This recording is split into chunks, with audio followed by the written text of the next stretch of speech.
Hello friends, जय Shri cart में आपका स्वागत है। आज हम भारतीय इतिहास के कुछ विषय भाग 1 का चैप्टर नंबर 2 राजा, किसान और नगर, इसका 4th पार्ट पढ़ेंगे। और इस चैप्टर में हम मुख्यतः 600 ईसा पूर्व से लेकर 600 ईस्वी तक के राजनीतिक कार्यक्रम के बारे में बात करेंगे। पिछली जो वीडियो थी उसमें हमने जो हमारा मगध साम्राज्य था उसमें जितने भी वंश हुए हैं उन वंशों के बारे में पढ़ लिया था और उनको अच्छे से समझ लिया था। आज हम पढ़ेंगे कि जो हमारे मौर्य वंश थे उसकी जानकारी के स्रोत क्या थे। उससे पहले हम अपनी क्वेश्चन वाली प्रोसेस पर आ जाते हैं। पिछली वीडियो में मैंने आपसे क्वेश्चन पूछा था कि जो हड़प्पा सभ्यता थी उसके किस स्थान से जुते हुए खेत के साक्ष्य मिले थे, तो उसका आंसर था हमारा कालीबंगन, जो कि राजस्थान में है। कालीबंगन से जुते हुए खेत के साक्ष्य मिले थे। अब हमारा जो आज का क्वेश्चन है वो है कि सिंधु घाटी सभ्यता का कौन सा स्थल सबसे पहले खोजा गया था। जो हमारी पूरी सिंधु घाटी सभ्यता है उसका ऐसा कौन सा स्थल था जो सबसे पहले खोजा गया था। अब इसका आंसर आपको कमेंट बॉक्स में देना है। चलिए अब हम आ जाते हैं अपने चैप्टर पर। तो हमारा टॉपिक है एक आरंभिक साम्राज्य। आरंभिक साम्राज्य मतलब मौर्य साम्राज्य। अब जो मौर्य साम्राज्य है सबसे पहले हम उसकी जानकारी के स्रोतों के बारे में जान लेते हैं। तो मौर्य साम्राज्य की जानकारी के विभिन्न स्रोत हैं जिनसे हमें मौर्य साम्राज्य की जानकारी प्राप्त होती है। तो सबसे पहला जो स्रोत है वो है पुरातात्विक स्रोत। पुरातात्विक स्रोतों में है अभिलेख, सिक्के और मूर्तिकला। अब जो 600 ईसा पूर्व से लेकर 600 ईस्वी या फिर मौर्य साम्राज्य जिस टाइम पर हुआ, मौर्य वंश की स्थापना जिस टाइम पर हुई, उस टाइम के जो अभिलेख थे। अब हमें पता है कि अभिलेख का प्रारंभ हमारे जो मौर्य साम्राज्य थे उसमें अशोक के द्वारा किया गया था। अशोक ने बहुत सारे अभिलेख लिखवाए थे और वो इन अभिलेखों के लिए प्रसिद्ध भी था। और ऐसे कई अभिलेख हैं या अधिकतर अभिलेख आज भी हैं और उन अभिलेखों को पढ़ा गया है और उन अभिलेखों से हमें मौर्य साम्राज्य की जानकारी मिलती है। और विशेषकर जब अभिलेख हमारे अशोक ने लिखवाए थे तो हमें उन अभिलेखों से मुख्यतः अशोक के धम्म के बारे में जानकारी मिलती है। अशोक ने जो अहिंसा की नीति अपनाई उसके बारे में हमें इन अभिलेखों से जानकारी मिलती है। उसके बाद है सिक्के। अब जो हमारा मौर्य वंश था उसके हर शासक ने या हमारे जितने वंश हुए उनके सब शासकों ने अलग अलग सिक्के बनवाए, सिक्कों का निर्माण करवाया और उन सिक्कों से भी हमें इन साम्राज्य की जानकारी मिलती है। इसके बाद है हमारी मूर्तिकला।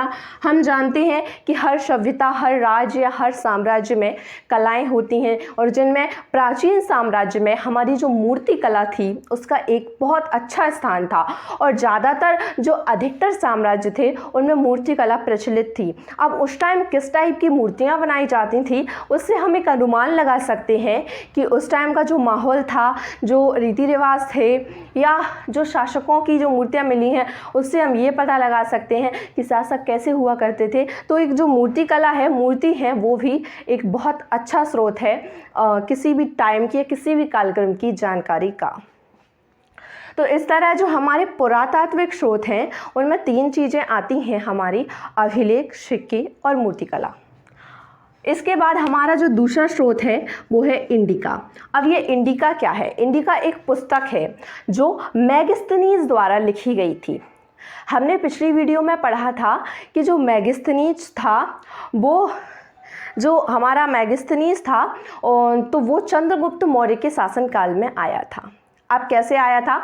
चंद्रगुप्त जो मौर्य था उसका सेल्यूकस के साथ युद्ध हुआ था और जिसमें सेल्यूकस की पराजय हुई थी। तो सेल्यूकस ने अपना एक राजदूत जिसका नाम था मेगास्थनीज को चंद्रगुप्त के दरबार में नियुक्त कर दिया था। मतलब जो मेगास्थनीज था वो चंद्रगुप्त के दरबार में ही रहने लगा था। सेल्यूकस का राजदूत था और इसने वहीं उस दरबार में रहकर या जो हमारे चंद्रगुप्त था उसके शासनकाल में रहकर उसने एक पुस्तक लिखी, इंडिका। अब उसी टाइम पर लिखी गई, उसी वातावरण में लिखी गई, तो सीधी सी बात है कि उसमें उन चीज़ों का वर्णन किया गया होगा जो उस टाइम की गई या जो उस टाइम होती थीं। और जो मेगास्थनीज द्वारा लिखी गई ये इंडिका पुस्तक है ये यूनानी भाषा में लिखी गई है। तो जो मेगास्थनीज था, सबसे पहला तो जो मेगास्थनीज था वो सेल्यूकस का राजदूत था। सेल्यूकस जब पराजित हुआ तो उसने उसे चंद्रगुप्त के दरबार में नियुक्त कर दिया था और उसी ने उस दरबार में रहकर एक पुस्तक की रचना की यूनानी भाषा में। उसका नाम है मेगास्थनीज और वो हमारे मौर्य साम्राज्य की, मौर्य वंश की जानकारी का एक बहुत अच्छा स्रोत थी। इसके बाद हमारी जो तीसरा स्रोत है वो है अर्थशास्त्र। अर्थशास्त्र, अब ये जो अर्थशास्त्र है इसकी रचना कौटिल्य ने की थी या चाणक्य ने की थी। अब क्या होता है कि कभी क्वेश्चन में लिखा आता है कौटिल्य और कभी लिखा आता है चाणक्य, तो हम कंफ्यूज हो जाते हैं। लेकिन इसमें कंफ्यूज होने वाली कोई भी बात नहीं है, क्योंकि कौटिल्य और चाणक्य एक ही है। कौटिल्य चाणक्य के बचपन का नाम था, बड़े में जाकर उन्हें चाणक्य कहने लगे, लेकिन बचपन में उनका नाम कौटिल्य था। और कौटिल्य ने क्या लिखी? अर्थशास्त्र की रचना की। अब जो कौटिल्य थे या हम कहें चाणक्य थे, तो चाणक्य ने ही, हम जानते हैं, हमने पिछली वीडियो में समझा था कि जो चाणक्य हैं उन्होंने ही चंद्रगुप्त मौर्य के द्वारा मौर्य साम्राज्य की स्थापना करवाई। और मौर्य साम्राज्य की जब स्थापना करवाई तो उन्होंने चंद्रगुप्त मौर्य को राजा बनाया। और जब चंद्रगुप्त मौर्य राजा बने तो वो उस राज्य के या उस साम्राज्य के प्रधानमंत्री बने। प्रधानमंत्री का एक बहुत विशिष्ट पद होता था। तो जो हमारे चाणक्य थे वो क्या बने? प्रधानमंत्री बने। और उन्होंने काय की रचना की? अर्थशास्त्र नामक ग्रंथ की रचना की, जिससे हमें मौर्य साम्राज्य के सामाजिक, आर्थिक और सांस्कृतिक जीवन की बहुत अच्छी जानकारी प्राप्त होती है। अब जो हमारा नेक्स्ट स्रोत है उसका नाम है मुद्रा राक्षस। मुद्रा राक्षस क्या है? तो जो एक मुद्रा राक्षस है वो एक नाटक है और यह नाटक विशाख दत्त के द्वारा लिखा गया था। मुद्रा राक्षस क्या है? नाटक है और किसके द्वारा लिखित है? विशाख दत्त के द्वारा लिखित है। अब जैसे कि हमारा मौर्य साम्राज्य का पतन हो गया, उसके बाद हमारी दक्षिण में कई और सरदारियाँ आई जिनके बाद हम अभी आगे पढ़ने वाले हैं, और उसके बाद हमारा गुप्त वंश आया। और गुप्त वंश, और ये जो विशाख दत्त था ये गुप्त वंश के समय ही था। मतलब जब मौर्य साम्राज्य समाप्त हो गया उसके बाद गुप्त वंश के समय इस विशाख दत्त ने मुद्रा राक्षस नामक क्या की? नाटक की रचना की। और उस नाटक में उसने क्या बताया कि जो नंद वंश है उसके अंत के बारे में बताया। उस नाटक में उसने नंदवंश के अंत के बारे में बताया। उसने बताया कि कैसे चाणक्य के द्वारा षड्यंत्र रच के चंद्रगुप्त मौर्य को मोहरा बना के और घनानंद को गद्दी से हटा दिया गया और नंदवंश की समाप्ति कर दी गई और मौर्य साम्राज्य की स्थापना कर दी गई।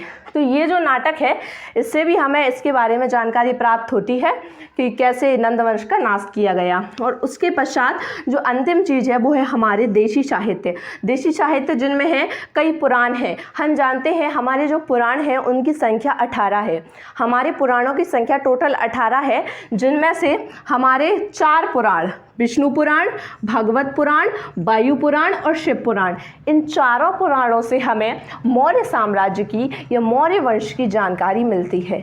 18 पुराण हैं जिनमें से 4 पुराण, विष्णु पुराण, भगवत पुराण, वायु पुराण और शिव पुराण, इन चारों पुराणों से हमें मौर्य वंश की जानकारी मिलती है। अब इसके बाद एक जो विशेष टॉपिक है वो है अशोक का धम्म।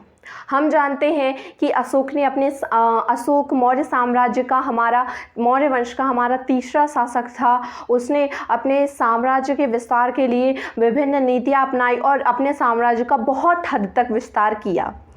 लेकिन फिर उसने एक युद्ध लड़ा, उस युद्ध का नाम था कलिंग युद्ध, और उसमें अशोक की विजय हुई। लेकिन विजय होने के बाद भी इतना भीषण नरसंहार हुआ, कई हजारों की संख्या में लोगों की जानें गईं और कई परिवार उजड़ गए। इतना भीषण रक्तपात हुआ जिसे देखकर अशोक का हृदय परिवर्तित हो गया और उसने यह दृढ़ निश्चय कर लिया कि अब वो कभी भी युद्ध नहीं लड़ेगा, वो युद्ध विजय के स्थान पर धम्म विजय करेगा। अब उसका धम्म क्या था? अशोक ने अपना एक धम्म बनाया जिसमें उसने लोगों को संगठित करने का कार्य किया और जो धम्म था उसका एक टाइप से धर्म कह सकते हैं। या एक संगठन कह सकते हैं, उसमें उसने कुछ नियम बनाए। जो धम्म था उसके क्या नियम थे अशोक के, या क्या प्रेरणा थी? तो जो धम्म कहता था कि बड़ों के प्रति आदर, उनका धम्म उन्हें क्या सिखाता था कि बड़ों के प्रति क्या करो, आदर करो। सन्यासियों और ब्राह्मणों के प्रति उदारता, जो सन्यासी है या जो ब्राह्मण है जो अपना घर बार त्याग कर तप तपस्या कर रहे हैं, उनका क्या करना चाहिए, उनके प्रति उदारता दिखानी चाहिए। और सेवकों और दासों के साथ उदार व्यवहार, जो हमारे सेवक हैं या दास हैं उनके साथ हमें अत्याचार नहीं करना चाहिए, उनका शोषण नहीं करना चाहिए, बल्कि उनके साथ उदारता का व्यवहार करना चाहिए। समय समय पर, जैसे समय समय पर उन्हें छुट्टी भी देनी चाहिए, समय समय पर उनकी समस्याओं को भी समझना चाहिए, उनका सहयोग भी करना चाहिए। तो ये अशोक का धम्म सिखाता था। फिर दूसरे धर्मों और परंपराओं का आदर, अशोक ने बौद्ध धर्म अपनाया। जब उसने अहिंसा की नीति को अपनाया तो उसने देखा कि जो बौद्ध धर्म है उसमें प्रमुख अहिंसा की नीति है, और वो गौतम बुद्ध के विचारों से बहुत प्रभावित हुआ। तो उसने क्या किया, मुख्य रूप से बौद्ध धर्म को अपनाया। लेकिन उसके जो विचार थे वो ये कहते थे कि अगर वो बौद्ध धर्म मान रहा है तो वो ये नहीं कहता था कि और दूसरे धर्म बेकार हैं या और दूसरे धर्म खराब हैं। उसका मानना था कि जो सभी धर्म हैं वो समान हैं और हर धर्म में सत्यता है। तो उसने सिखाया लोगों को कि दूसरे धर्मों और उनकी परंपराओं का क्या करो, आदर करो, अपने धर्म को मानो, साथ ही साथ जो दूसरों का धर्म है उसको भी सम्मान करो, उसको भी सम्मान दो और उसका भी आदर करो। और अशोक ने अपने जो धम्म है, अशोक का धम्म है, उसके प्रचार के लिए उसने महामात्र नामक अधिकारियों की नियुक्ति की थी। अशोक ने अपने धर्म का बहुत प्रचार करवाया, यहाँ तक कि उसने अपने लड़के और लड़की, अपने बेटा बेटी दोनों को श्रीलंका प्रचार के लिए भेजा था। जो धम्म है उसका प्रचार के लिए इसके अतिरिक्त उसने अभिलेख लिखवाए जिनसे प्रचार हो, और विभिन्न प्रकार की चीज़ों, उनका स्तूपों वगैरह वगैरह का निर्माण करवाया, और अपना धम्म का बहुत बड़े स्तर तक उसने क्या किया था, प्रचार किया था। तो उसने धम्म के प्रचार के लिए महामात्र नामक अधिकारियों की नियुक्ति की। ये अधिकारी क्या करते थे कि जगह जगह जाकर अशोक के धम्म का प्रचार करते थे। इसके बाद है अशोक के जो मौर्य साम्राज्य था उसका प्रशासन कैसा था, उसका शासन कैसा था, उसका जो सम्राट होता था वो कैसे शासन करता था। तो जो मौर्य साम्राज्य था उसका निरंकुश शासन था, मतलब कि जो राजा था उस पर कोई अंकुश नहीं था, उस पर किसी का दबाव नहीं था, वो अपने स्वतंत्रता पूर्वक शासन करता था, उस पर किसी भी व्यक्ति का कोई दबाव नहीं था। शासन कैसा था, राजतंत्रात्मक था। ठीक है। अब जो मौर्य साम्राज्य था उसके 5 प्रमुख राजनीतिक केंद्र थे। 5 ऐसी जगह थीं जो बड़ी बड़ी थीं और वहाँ से ही प्रमुख रूप से राजनीतिक गतिविधियों का संचालन होता था, या हम आसान शब्दों में कहें तो वहीं से शासन संबंधी सभी कार्य किए जाते थे। तो वो 5 प्रमुख केंद्र कौन कौन से हैं? एक तो पाटलिपुत्र है हमारा, जो हमारे मगध साम्राज्य की राजधानी रहा। तक्षशिला, उज्जैनी, तोसिल और सुवर्णगिरी, ये जो 5 जगह हैं ये प्रमुख राजनीतिक केंद्र थी। इनमें से जो पाटलिपुत्र है वो तो राजधानी थी, हमने पढ़ा है, पाटलिपुत्र राजधानी थी, और बाकी के ये जो 4 थे, 4 कौन कौन से? तक्षशिला, उज्जैनी, तोसिल और सुवर्णगिरी, ये जो 4 थे ये क्या थे? प्रांत थे। पाटलिपुत्र राजधानी थी और ये 4 क्या थे? प्रांत थे। मतलब प्रांतों की संख्या कितनी थी? 4 थी। फिर क्या हुआ, जो अशोक आया, अशोक ने कलिंग को भी प्रांत बना दिया, तो प्रांतों की संख्या कितनी हो गई? 5। अभी 4 प्रांत और 1 राजधानी थी, अब 5 प्रांत और 1 राजधानी हो गई। 5वां प्रांत कलिंग अशोक के समय बना। ठीक है, इतना हो गया कंप्लीट। अब इसके बाद है कि जो प्रशासन था उसके संचालन के लिए 6 नगरीय समितियां थीं, जिनमें कर समिति और नौसेना समिति, सेना के लिए समिति अलग थी, वित्त के लिए समिति अलग थी, राज्य के संचालन के लिए अलग थी, कर की समिति अलग थी, हर चीज़ की अलग अलग समितियां थीं। और इस प्रकार से जो शासन का संचालन था वो 6 कौन सी नगरीय समितियों के द्वारा होता था। अभी हमने पढ़ा कि साम्राज्य के संचालन के लिए 6 प्रमुख समितियां थीं। अब हम इन 6 समितियों के नाम जान लेते हैं। तो जो 6 समितियां थीं उनमें कर समिति, शिल्प समिति, कर समिति, शिल्प समिति, उद्योग समिति, व्यापार समिति, जन्म मरण पंजीकरण समिति और विदेशी मामलों से संबंधित समिति। ये 6 समितियां थी। कर समिति, शिल्प समिति, उद्योग समिति, व्यापार समिति, जन्म मरण पंजीकरण समिति और विदेशी मामलों से संबंधित समिति। अब ये 6 जो समितियां थी इनके विभिन्न कार्य थे, या फिर हम कहें कि जो शासन के लगभग सारे काम इन्हीं समितियों के द्वारा संचालित किए जाते थे। अब हम देखते हैं कि ये समितियां क्या क्या कार्य करती थी। तो अब ये समितियां क्या करती थी? नौसेना का संचालन करती थी, नौसेना का संचालन करती थी, यातायात का संचालन करती थी, खान पान व्यवस्था का संचालन करती थी, पैदल सैनिक कब नियुक्ति होगी, कैसे नियुक्ति होगी सैनिकों की, उस सब का। उसके बाद अश्वारोही मतलब जो घुड़सवार सैनिक होते थे उनका, रथारोही रथ पर सवार सैनिक होते थे उनका, और हाथी। ये जो सारी चीज़ें हैं इनका संचालन करती थी ये समितियाँ। और इसके अलावा और भी कई चीज़ों की व्यवस्था करती थी, जैसे उपकरणों को ढोने के लिए बैलगाड़ी। अब कोई उपकरण चाहिए, उपकरण मंगवाना है तो उसके लिए बैलगाड़ी या कुछ चीज़ तो ऐसी होगी जिससे उनको ढोया जाएगा।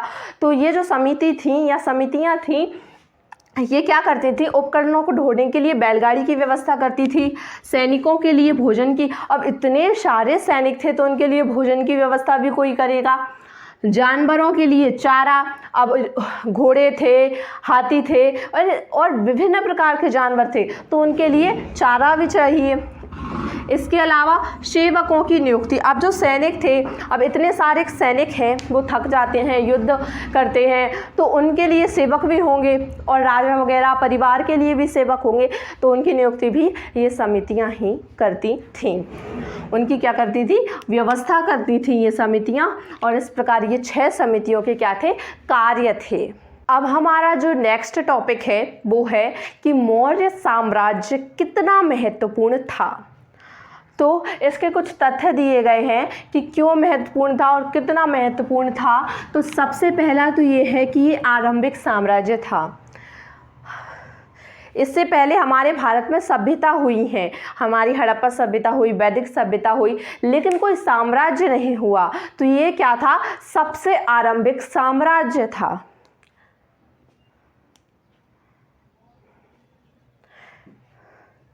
ये क्या था? सबसे आरंभिक साम्राज्य था। इसके बाद क्या था कि जो मौर्य साम्राज्य था वो इसलिए भी महत्वपूर्ण था क्योंकि इसमें तिथि क्रम की व्यवस्थित शुरुआत हुई थी। पहले क्या था कि तिथि क्रम की शुरुआत मतलब हुई तो थी पर व्यवस्थित नहीं थी, लेकिन जब से मौर्य साम्राज्य आया उसके बाद एक पर्टिकुलर हमारी तिथि हो गई या पर्टिकुलर हम टाइम कहने लगे कि ये इस शताब्दी का है या इस ईस्वी का है। तो एक पर्टिकुलर क्या हो गई? तिथि क्रम की क्या हो गई? शुरुआत हो गई। और फिर जो मौर्य साम्राज्य था वो भारत का प्रथम और अंतिम विस्तृत साम्राज्य था। मतलब मौर्य साम्राज्य इतना विस्तृत था कि ऐसा इतना विस्तृत ना तो पहले कोई साम्राज्य हुआ था इसके और ना ही इसके बाद में कोई साम्राज्य इतना विस्तृत हुआ। तो हम कह सकते हैं कि ये भारत का प्रथम और अंतिम विस्तृत साम्राज्य था। विस्तृत मतलब बड़ा। और जो ये साम्राज्य है इसने 150 वर्षों तक क्या किया? शासन किया। ये साम्राज्य 150 वर्षों तक रहा, 150 वर्षों तक। उसके बाद क्या है कि संपूर्ण भारत में नहीं फैला, लेकिन इसकी एक कमी भी है कि यह साम्राज्य भारत के अधिकतर हिस्से में था लेकिन पूरे भारत में नहीं था। अधिकतर हिस्से में था लेकिन पूरे भारत में नहीं था। इसके बाद क्या है कि जो मौर्य साम्राज्य है उसी में नौकरशाही और जनगणना का प्रारंभ हुआ। नौकरशाही का मतलब होता है ये जो पद होते हैं हमारे विभिन्न प्रकार के अधिकारियों के, उन्हीं को नौकरशाही कहते हैं, या जो नौकरी टाइप के जो पद होते हैं उन्हीं को नौकरशाही। तो जो नौकरशाही हमारी चलती है उसका प्रारंभ हमारे मौर्य साम्राज्य में ही हुआ था। और जनगणना का प्रारंभ, हमारी जो जनगणना होती है वो पहले मौर्य साम्राज्य में ही की गई थी। इसके बाद है कि फिर अब क्या हुआ, ये मौर्य साम्राज्य हो गया 150 वर्ष। इसके बाद दूसरी शताब्दी में जो हमारा उपमहाद्वीप है उसके विभिन्न क्षेत्रों में, अलग अलग क्षेत्रों में क्या आने लगे थे, नए शासक आने लगे थे और रजवाड़े। रजवाड़े का मतलब होता है राजाओं के, एक कोई पर्टिकुलर राजाओं का शासन, जैसे कि हमारे राजस्थान साइड में रहे हैं बहुत रजवाड़े वगैरह, उस साइड के जो राजा हुए हैं उनका जो राज्य हुआ उसे रजवाड़े कहते हैं। तो क्या हुआ कि दूसरी शताब्दी तक नए नए शासक आने लगे और रजवाड़े आने लगे। इसके अलावा जो मौर्य साम्राज्य था वो इतना महत्वपूर्ण था, इसकी जो सैनिक शक्ति थी वो इतनी बड़ी थी कि उसके बारे में यूनानी स्रोत कहते हैं। मतलब यूनानी स्रोतों के अनुसार क्या है कि मौर्य साम्राज्य के पास 6 लाख तो पैदल सैनिक थे। कितने? 6 लाख पैदल सैनिक थे, 30,000 घुड़सवार थे और 9,000 हाथी थे। क्या थे? 6 लाख पैदल सैनिक थे, 30,000 घुड़सवार थे और 9,000 हाथी थे। तो सोचो कितनी विशाल सेना होगी। और इस प्रकार जो हमारा मौर्य साम्राज्य है वो था और फिर धीरे धीरे खत्म होने लगा और कितने साम्राज्य और नए नए शासक और रजवाड़े स्थापित होने लगे। अब हम जो नए नए शासक और रजवाड़े स्थापित हुए उनको हम नेक्स्ट वीडियो में समझेंगे। आशा है आज का टॉपिक आपको बहुत ही अच्छे से समझ में आ गया होगा। आज की वीडियो में इतना ही, मिलते हैं इसके पार्ट 5 में। Thank you so much.